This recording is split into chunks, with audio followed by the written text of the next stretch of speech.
Voilà, on poursuit nos corrections des constructions de quadrilatères de l'activité 2. Donc on va poursuivre avec le rectangle 1D, le rectangle surf.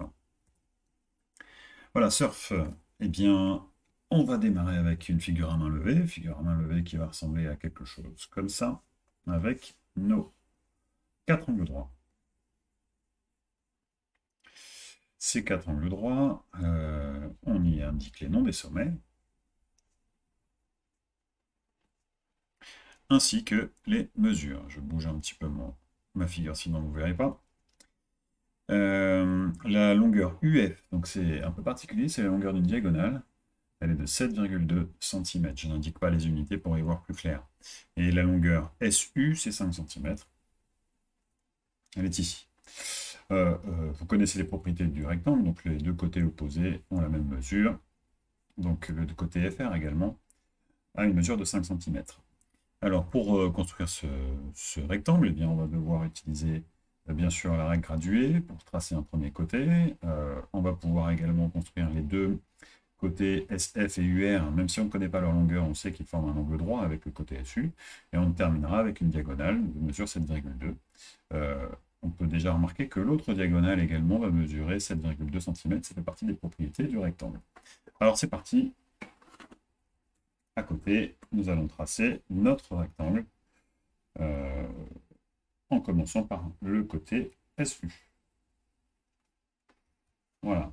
Dès que je trace un segment, si je peux, je nomme les sommets correspondants.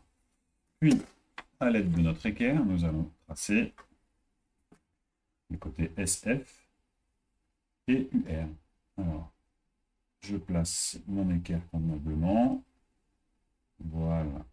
Là, vous voyez que ma règle forme un bel angle droit grâce à mon équerre que j'ai placé contre mon côté SU. Je commence à tracer le côté SF. Bien sûr, je ne sais pas où est le sommet F. De la même façon, il va falloir que je place mon équerre pour former un angle droit le long de SU. Et ici, je vais placer ma règle, qui part quelque chose comme ça. Hein. Voilà. Et je suis prêt à tracer le côté UR.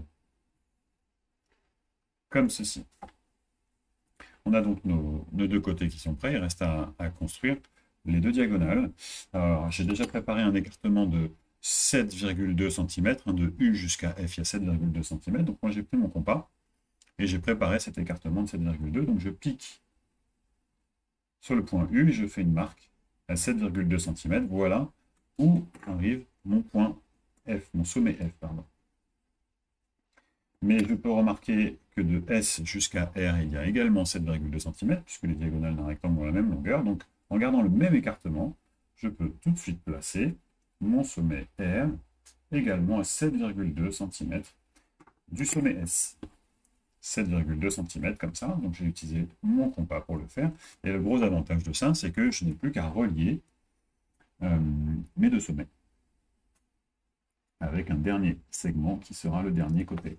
Voilà notre rectangle qui ressemble fortement, pas très loin, d'un carré. Merci pour votre attention.